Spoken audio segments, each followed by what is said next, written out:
The world is about to end, and Captain America is about to fight Iron Man because he feels it's all his fault, because he feels like he just got betrayed.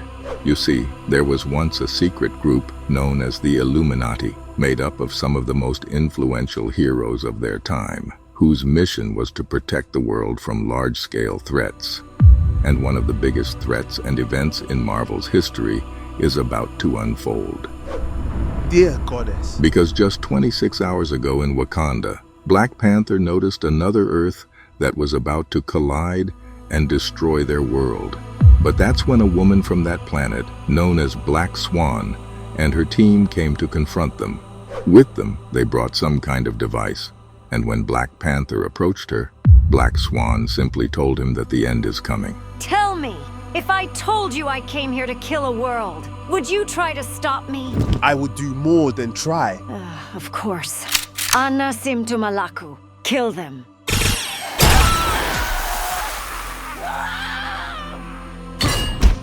A large battle erupts, resulting in many casualties. When it's over, Black Swan takes the device and kills her teammate because he didn't agree to use it. As she activates the device, Black Panther punches her. But that's when we see the approaching Earth explode in the sky.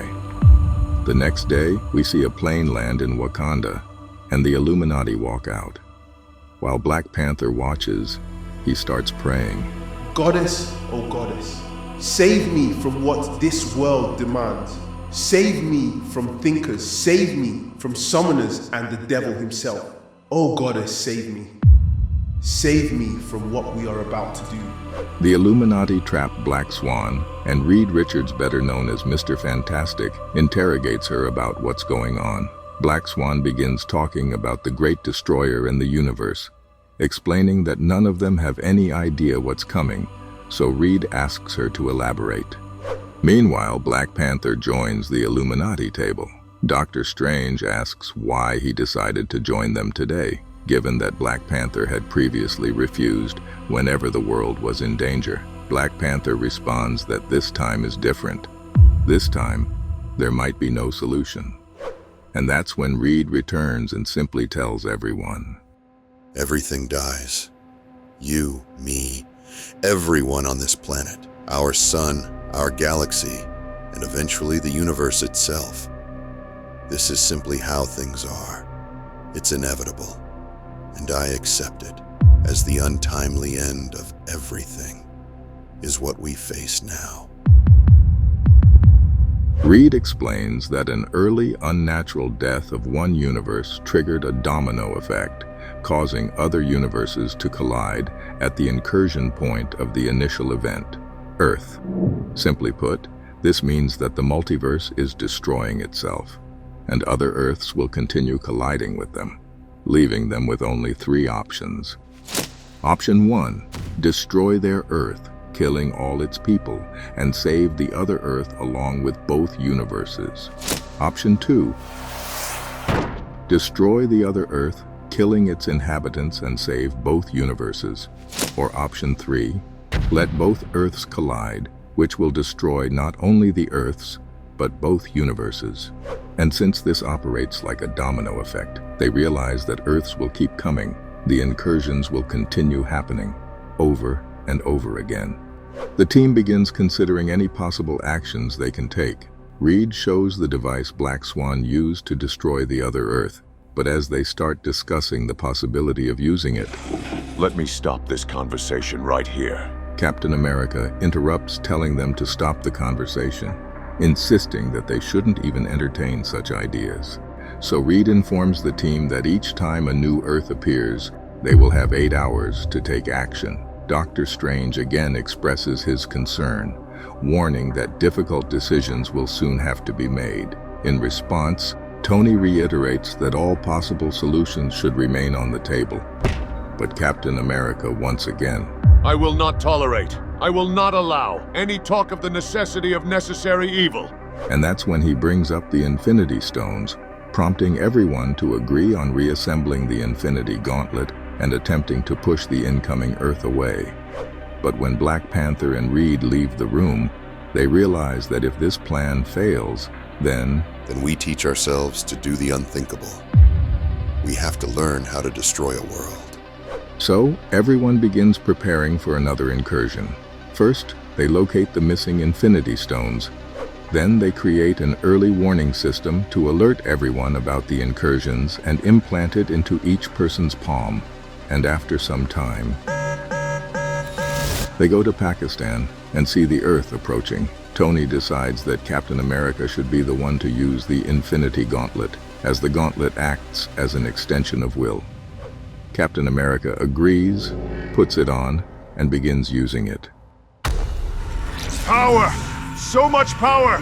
I can control the heavens! I can control the earth! Then do it! Send it back! But that's when the gems of mind, reality, power, space, time, and soul all shattered. What was that? What just happened? They're gone. I gave it one final push and the sky snapped back. And they're just gone. I don't know what happened. I do. You just killed us all, you incompetent fool. You've killed us all! When they return to the base, Captain America apologizes to everyone.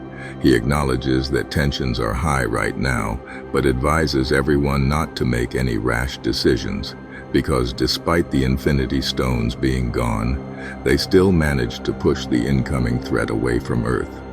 However, when he looks around for support, the room is filled with silence. He then turns to Tony, hoping for agreement, but Tony replies, Damn it, Steve. Why do you always have to be this way? I'm sorry. I'll find some way to make this right. What? Do it, Steven! And that's when, with the help of Dr. Strange, they wipe Captain's memory of the incursions. The next day, Captain wakes up in Avengers Tower with no memory of what happened. Tony greets him and invites him out for coffee. They share a hug, and Tony reminisces about the old days. Afterwards, they go on several missions together, while Tony and the Illuminati continue to keep the incursions a secret from everyone else, since revealing the truth about what they might have to do could cause divisions within the superhero community. They also begin creating weapons that could help destroy a planet. First, they examine the device Black Swan used, called the antimatter bomb, and create several copies. Tony secretly builds a massive space station armed with a giant laser, which he names Soul's Hammer. Meanwhile, others prepare in different ways. For instance, Dr. Strange begins to learn dark magic. However, just as he does, another incursion begins. However, the team continues to get lucky, as sometimes Earths from other universes are destroyed by a third party, such as the Black Priests, a powerful group dedicated to protecting the multiverse, while at other times the Earths have no inhabitants, again due to other cosmic beings. But even then, the power to destroy an Earth is already mentally challenging for some of the heroes. What are you waiting for? I'm not waiting. I'm remembering who I used to be. But after months of incursions, their luck is about to run out, because they found an Earth that managed to survive a bunch of incursions just like them, because they are about to collide with an Earth full of superheroes. The Great Society was formed 4 years ago. 6 heroes of the anti-heroic age banded together to repel the mad science of the xenogeneticists. Yay! They saved the world and were lifted up as saviors. They were the greatest heroes their world has ever seen. We witness just how deeply the heroes of this planet care for each other, both as teammates and as friends. We also see that despite everything, they never lost hope of survival, just like the heroes from the main Earth. But their chances of survival have just plummeted because moments ago, one of the heroes known as Norn used his powers to destroy the oncoming Earth. He collapses to the ground in exhaustion as others explain that he sacrificed both of his remaining parallel lives, leaving him with none. This means that if another incursion begins, they'll have no options left. Sun God and a speedster named Boundless take care of the aliens left after the explosion.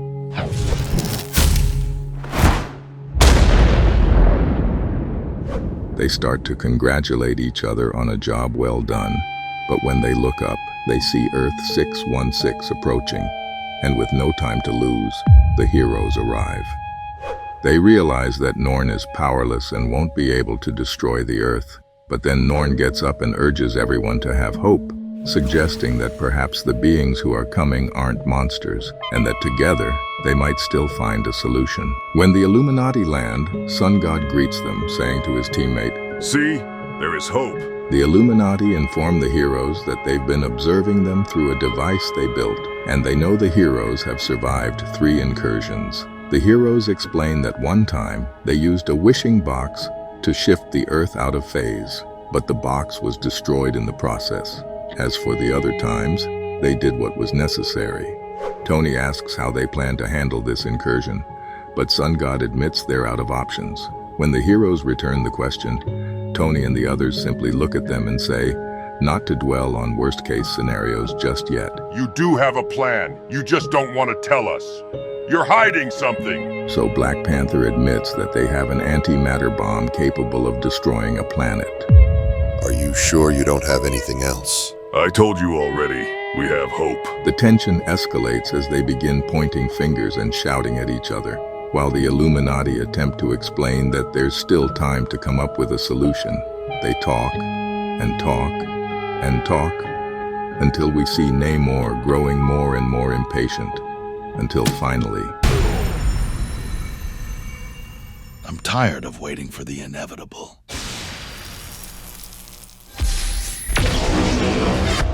Oh God, this is it.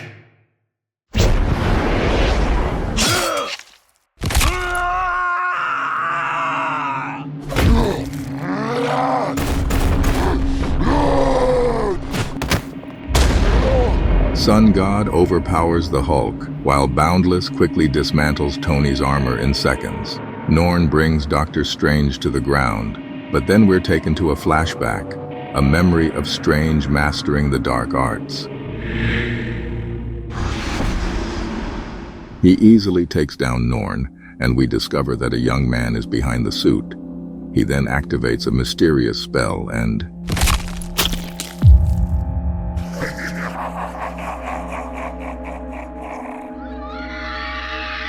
Strange begins to kill all the heroes. Tony decides to shoot down Strange, since everything has clearly gone out of hand, while Black Bolt destroys the remaining heroes. The bomb is both stable and fully operational. Sun God begins telling them that it doesn't have to be this way, but Reed says it's the only option. Black Panther offers to take Sun God to their Earth, but he declines, saying that he wants to die with his friends at least. Black Panther apologizes again, while Sun God begs them not to go through with it. But as he looks at them with tears in his eyes, they leave. Reed announces that he can't detonate the device, and Tony quickly says not to even look at him since he only helped build it. Bruce and Henry both refuse as well. When they turn to Doctor Strange, he remains silent, still in shock. That's when Black Panther steps up and agrees to do it. He takes the device but begins screaming, realizing that he won't be able to do it either. He falls to his knees and starts crying. But that's when Reed comforts him, saying that at least in the end, they realize there are things they wouldn't do. You damn idiots. But that's when Namor takes the device. He begins to give them a speech about life and the lines they won't cross, shaming them for putting their morals above the lives of every living thing. So Black Panther tries to stop him, but...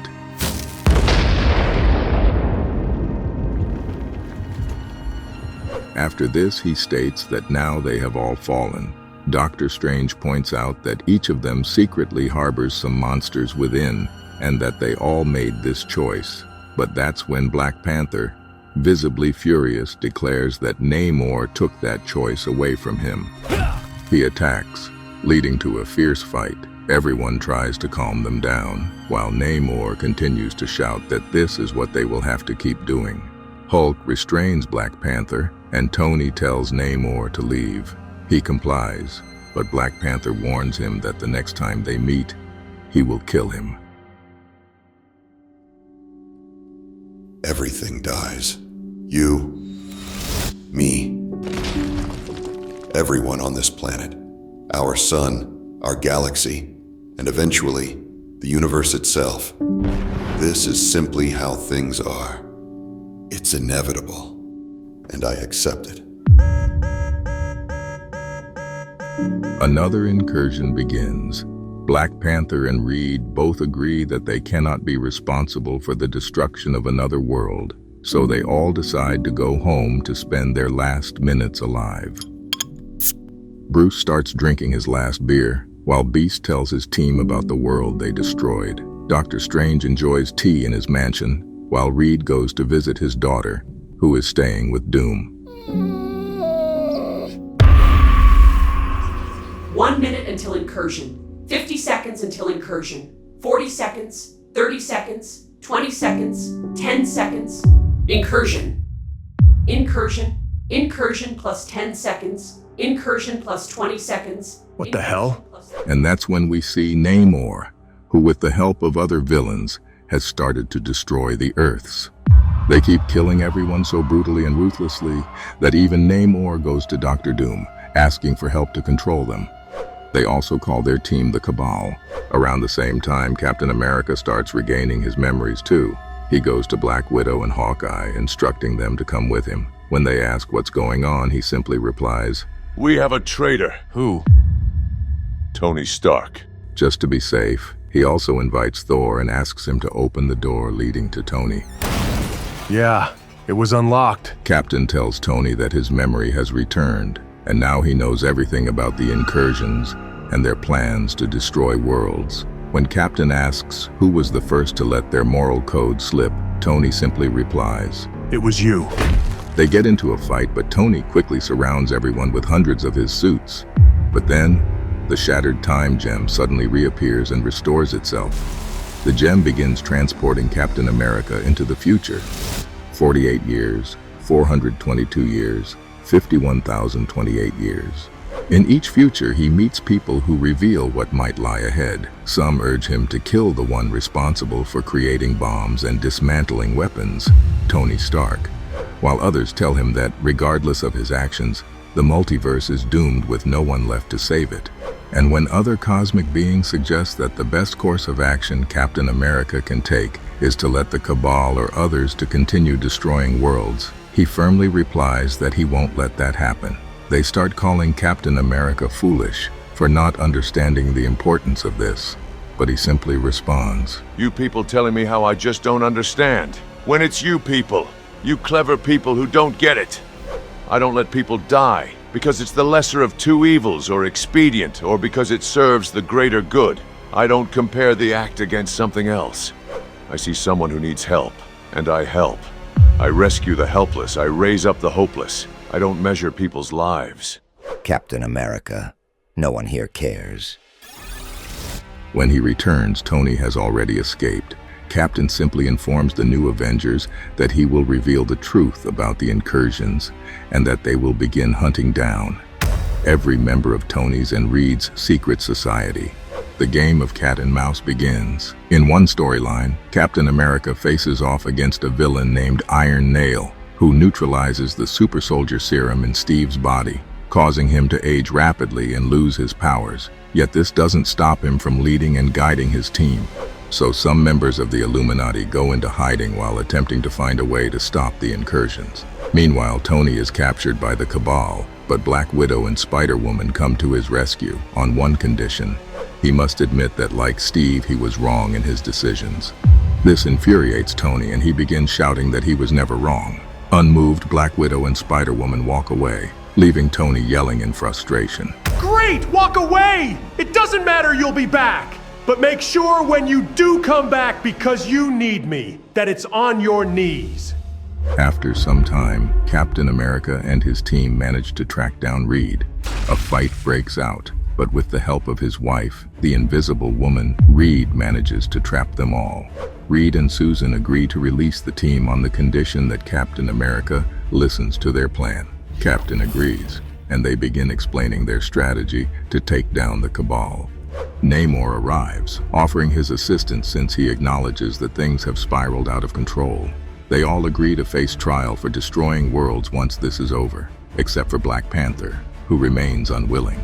Reed explains that they created an impenetrable force field, initially hoping it might prevent both Earths from colliding and destroying each other. When that failed, they decided instead to use it to trap and kill the Cabal during the next incursion, as they confirmed the approaching Earth was uninhabited. Everyone realizes that without the Cabal, they are now risking Earth's survival, but it's clear they would rather face the risk of annihilation than keep endorsing the Cabal's brutal methods. So when the incursion begins, Namor lures the Cabal to the doomed planet. He activates the force field and sets off the anti-matter bomb, but as the heroes survey the Earth, they realize that Black Panther is missing. T'Challa. I have something for you, Namor. And what exactly are you planning on doing with that? And that's when we find out that earlier in the story, Thanos was searching for the time gem. To protect his own people, Namor lied and told him to search for it in Wakanda, which caused hundreds of deaths. So Namor starts mocking him, saying that a knife isn't going to kill him. But that's when Black Bolt shows up and...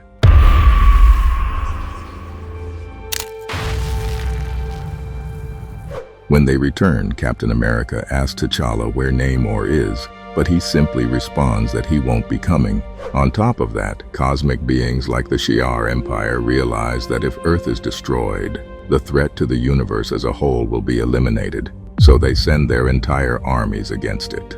But around the same time, Reed notices that the once countless universes have shrunk to only 24, and he understands that everything they've done has been pointless because the multiverse is almost gone. They finally realize that no matter what they try, saving the multiverse is impossible. So with one last incursion looming and alien attacks incoming, Reed and the others try to build a vessel, the Life Raft, to ensure that at least someone might survive the impending end. They also find Tony Stark. Reed and Black Panther confront him, pointing out how far he's fallen from his former greatness. They warn him that setting him free will infuriate Captain America, who feels Tony manipulated him like a fool, leaving them unsure of what to do with him. But Tony begins shouting that he won't die in a cage and insists that, at the very least, he wants to die for a cause. Go then, my friend, die well, as these are the days for it. And just as Tony predicted, he ends up repeatedly saving Earth whenever it seems the aliens are on the verge of destroying it. But the day of final incursion, the day that everybody dies, finally comes. Black Panther goes to the president and tells him everything about the world's end. He explains about the Life Raft and how everyone on Earth is going to die. You people were supposed to save us. Do you know what I've learned through all this? There was never any saving you. We were never going to save the world. We never stood a chance. In the Baxter Building, everybody decides that heroes like Reed, Spider-Man, and others should board the Life Raft to try and survive the end of the world, as they each have unique abilities or knowledge essential for rebuilding humanity. At that moment, Reed also suggests that they should also take Tony, recognizing him as the greatest builder and engineer the world has ever known. But Captain quickly disagrees. Do we understand one another? Yes. Then that's it. You have your one thing to do, and I have mine. You sure this is how someone should spend their last few hours alive, Steve? Let me worry about that, Rhodey. Now tell me, can you find him? A single war machine has entered the building, Mr. Stark. Headed this way. Time to settle up, Tony! You in armor I designed. It's never gonna happen, Steve. After all this time, haven't you figured it out yet? The machine is just a tool. It's the quality of the man inside that matters. Do you have any idea how tired I am of you reminding me how much better than all of us you are? While we see flashbacks of Tony and Captain being friends, they continue fighting. You and I, we are finished! That's the best idea I've heard all day! Captain starts screaming at Tony for wasting everyone's time and making them all run in circles when he already knew. You knew it was a lie. You knew there was no stopping this. I knew there was a good chance we couldn't! I want to hear you say it. I want to hear you say you lied. I want to hear it, Tony. Are you listening to me, old friend? Captain keeps beating Tony until Tony finally admits he lied, keeping the superheroes occupied to prevent them from interfering with the incursions and killings. But then he adds that if given the chance, he would change. Nothing! It started with two men. One was life, and one was death. And one always wins. Everything dies.